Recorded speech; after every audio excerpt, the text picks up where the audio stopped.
உலக மக்கள் அனைவருக்கும் வணக்கம். இந்த பகுதி சாமானியர்கள் பற்றி அறிய விரும்பும் பகுதி. சாதனையாளர்களோட பேட்டி தான் சுவாரஸ்யத்தையும் பாடத்தையும் கற்றுத்தரும் என்பதல்ல, சாமானியர்களின் வாழ்வியல் அனுபவமும் நமக்கு சுவாரஸ்யத்தையும் பாடத்தையும் கற்றுத்தரும் என்ற நம்பிக்கையில் இந்த பகுதி உருவாக்கப்பட்டிருக்கு. எந்த பூவிலும் வாசம் உண்டு, எந்த பாட்டிலும் ராகம் உண்டு, எந்த வாழ்விலும் அர்த்தம் உண்டு, புது உறவு புது நினைவு. முதலில் இந்த பகுதி சாமானியன் பற்றிய அறிமுகம். என்னுடைய பேர் சங்கர். வயசு 44. ஊர் பிறந்தது மன்னார்குடி, இப்போ இருக்கிறது சென்னை. அதுக்கு முன்னாடி கோயம்புத்தூர் அந்த மாதிரி ஒரு சில இடத்துல நான் ஒரு 2 மாதம் 3 மாதம் பார்த்தேன். அறிமுகத்துக்கு அப்புறம் நம்ம தெரிஞ்சுக்க விரும்புகிறது உங்களோட முதல் சிறு வயது ஞாபகம் என்ன?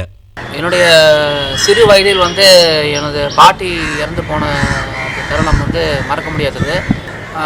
அவங்கக்கிட்ட பேசி ஒரு நாள் கழித்து தான் எங்கள் பாட்டி காலம் தருவனாங்க. நேற்று வரையும் பேசிகிட்டு இருந்தவர் இன்றைக்கி அவர் உயிரோடு இல்லைங்கிறத என்னால் ஜீரணிக்க முடியல. அதுதான் என் வாழ்க்கையில் நான் சந்தித்த முதல் முக்கியமான தருணம் அதுதான். நீங்கள் பார்த்த முதல் வேலை, முதல் சம்பளம், அதாவது சம்பளத்தோடு பார்த்த முதல் வேலை என்ன? ஸ்க்ரீன் பிரிண்டிங் வேலை, அதாவது பத்திரிகைக்கெல்லாம் ஸ்க்ரீன் பிரிண்டிங் பண்ணுறது. அது முதல்ல நான் வாங்கின சம்பளம் 750 ரூபா, 1992. தற்பொழுது நீங்கள் பார்க்கும் வேலை என்ன? இப்போ ஒரு இடத்துல காவலாளியாக வேலை பார்த்துட்ருக்குறேன். இப்போ மாத சம்பளம் 6000 ரூபாய் வாங்கிட்டு இருக்கேன். உங்களுக்கு தெரிந்த அல்லது நீங்கள் பார்த்த வெவ்வேறு வேலைகள் என்னென்ன? ஹோட்டலில் சப்ளையர் வேலை பார்த்துருக்கேன். கொரியர் வேலை, டோர் டெலிவரி, பால் பேக்கெட் போடுறது, பேப்பர் போடுறது, அந்த மாதிரி இரவு பணி வேலைகள். அதாவது கம்ப்யூட்டரில் மொபைல் சென்டரில் வேலை பார்க்குறது, அந்த மாதிரி நிறைய இடத்துல. நீங்கள் வாங்கிய அரிசி, கோதுமை, தங்கம், வெள்ளி, டீசல், பெட்ரோல், மண்ணெண்ணெய் இவைகளின் குறைந்தபட்ச விலை என்ன? இப்போ தங்கம் வெள்ளிலாம் வாங்கினது இல்லைங்க. மண்ணெண்ணெய் 5 ரூபாய்க்கு நான் வாங்கியிருக்கிறேன் 1992. இப்போ பெட்ரோல் டீசல் விலை எல்லாமே பேப்பரில் பார்த்தது தான். ஆனால் நான் இப்போ சொல்லணும்னா நான் டீ குடிச்சிருக்கிறேன். டீ நான் 4 ரூபாய்க்கு 5 ரூபாய்க்கு நான் டீ சாப்பிட்ருக்கேன். இப்போ அதோட டீ விலை 10 ரூபா. அரிசியும் சொல்லலை, ரேஷன் அரிசி தான் நான் மெயினாக சாப்பிட்ருக்கோம். நீங்கள் வாங்கிய அதிகபட்ச கடன் எவ்வளவு? எதற்காக?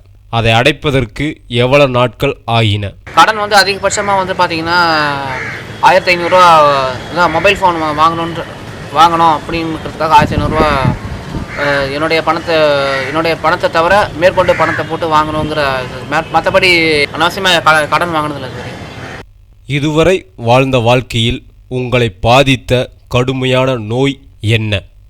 பாதித்த நோய் அப்படின்னு சொல்ல முடியாது. பாதித்த நோய் எல்லாருமே வந்து போயிட்டுருக்கு. டைஃபாய்டு ஃபீவர், டைஃபாய்டில் ஒரு 2 மாதம் இருந்தேன்.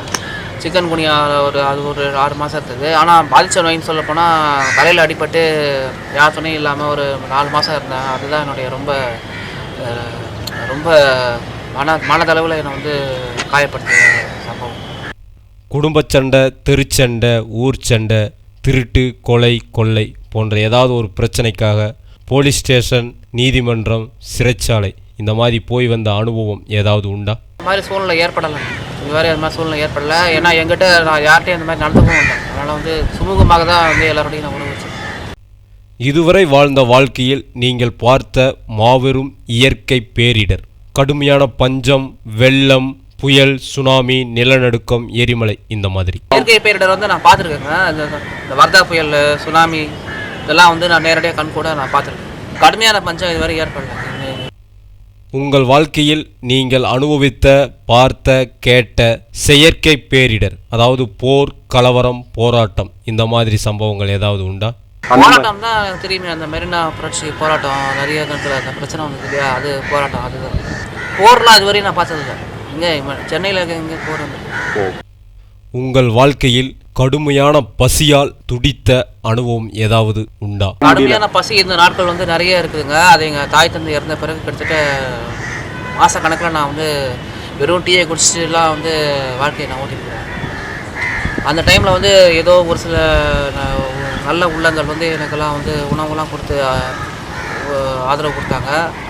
அவங்களெல்லாம் நான் இந்த நேரத்தில் நான் மறக்கலை. நன்றி. உங்கள் வாழ்க்கையில் தூங்குவதற்கு விரும்பியும் தூங்க முடியாமல், தூக்கத்தை அடக்க முடியாமல் தவித்த நாட்கள் ஏதாவது உண்டா? அதிகபட்சம் தூங்காத நாட்கள் அதுவும் நிறைய இருக்குங்க. அது நிரந்தரமான ஒரு வேலை கிடைக்காத ஒரு சூழ்நிலையில் வந்து தூக்கம் இல்லாமல் இருந்திருக்குது. அது எல்லாமே வந்து பார்த்திங்கன்னா என் பெற்றோர் இறந்த பிறகு தான் வந்து நடந்த விஷயங்கள் எல்லாமே. 3 வருட காலம். நீங்கள் எப்பொழுது திருமணம் செய்து கொள்ள ஆசைப்பட்டீர்கள்? எப்பொழுது திருமணம் செய்து கொண்டீர்கள்? திருமணம் செய்ய ஆசைப்பட்டது வந்து 21 வயசில். ஆனால் வந்து நிறைய திருமணங்கள் வந்து எனக்கு கிட்டத்தட்ட 3 தடவை வாய்ப்பு வந்தது. ஆனால் 3 தடவையும் வந்து ஏதோ ஒரு காரணத்தால் நிராகரிக்கப்பட்டதால் திருமணத்தின் மேலே எனக்கு ஒரு வெறுப்பு ஏற்பட்டது. அதனால் வந்து இப்போ எனக்கு 44 வயசு ஆகிறது. அதனால் வந்து திருமணம் வந்து நடைபெறுமா நடைபெறாதா அப்படிங்கிற ஒரு சந்தேகம் எனக்கு இருக்குது. அதனால் வந்து நான் அதை பற்றி வந்து நான் அதை வந்து உங்கள் காலகட்டத்தில் எப்படிப்பட்ட மாப்பிள்ளைக்கு பெண் தர பெண் வீட்டார் சம்மதித்தார்கள்? அல்லது எப்படிப்பட்ட பெண்ணை தேர்ந்தெடுக்க மாப்பிள்ளை வீட்டார்கள் ஆசைப்பட்டார்கள்?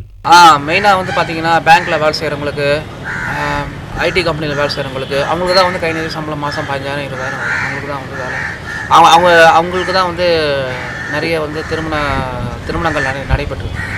உங்கள் குடும்பத்தில் அல்லது உங்கள் குடும்ப உறுப்பினர் அட்டையில் மொத்தம் எத்தனை பேர் இருக்கிறீர்கள்? இப்போ என் குடும்ப உறுப்பினர் யாரும் இல்லை. நான் வந்து தனியாக தான் இருக்கிறேன். நீ கூட பிறந்தவங்க யாரும் இல்லை. நான் மட்டும்தான். அப்பா அம்மா 2 பேர் தவிட்டாங்க. நான் இப்போ தனியாக தான் வந்து ஒரு நேஷனல். உலகின் மக்கள் தொகை எவ்வளவு தெரியுமா? 750 கோடி.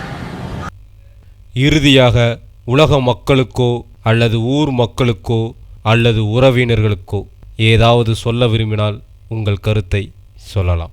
உலக மக்கள் அனைவருக்கும் நான் சொல்ல வரும்போது என்னென்னா, மனித நேயத்தை மிஞ்சினது எதுவுமே கிடையாது. எப்பொழுது வந்து மனிதர்கள் வந்து இந்த செல்ஃபோனை வந்து குறைந்த அளவில் வந்து உபயோகப்படுத்துகிறாங்க, அப்போது தான் வந்து மனிதர் நேசிக்கும் தன்மை ஏற்படும். வெறும் வந்து ஃபோனில் வந்து நீங்கள் ஹாப்பி நியூ இயர்லாம் சொன்னால் பார்த்தாது, நேரடியாக சொல்லணும். இதுவரை உங்கள் அனுபவத்தை, உங்கள் கருத்தை உலக மக்களுடன் பகிர்ந்து கொண்டதற்கு மிக்க நன்றி. உலக மக்கள் அனைவரும் பசி, காமம், தூக்கம் போன்ற உணர்வுகளில் முழுமை பெற்று, கடன், நோய், பகை இல்லாத வாழ்வை பெற்று, உண்மை, நேர்மை, உழைப்பை கற்று மகிழ்வுடனும் மனநிறைவுடனும் வாழ உழைப்போம், சிந்திப்போம். நன்றி.